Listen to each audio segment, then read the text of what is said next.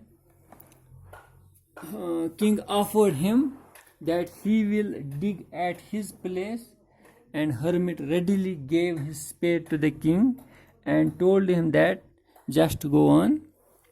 And hermit himself sat down on the ground. Now when the king dug 2 beds, he stopped and repeated his questions. The hermit gave no answers, but stood up, stretching out his hand for the spade, and said, "Now you rest and let me work." But the king did not give him the spade and continued to dig. 1 hour passed, then another. The sun went down behind the trees, and at last the king stuck the spade into the ground and said, "I came to you, wise man, for an answer to my questions. If you can give me no answer, tell me, so I will return home." "Here comes someone running," said hermit. The king turned around and saw a bearded man running towards them. His hands were pressed against his stomach, from which blood was flowing. When he reached the king, he fainted and fell to the ground. The king and the hermit removed the man's clothing and found a large wound in his stomach. The king washed and covered it with his handkerchief, but the blood would not stop flowing. The king redressed the wound until at last the bleeding stopped.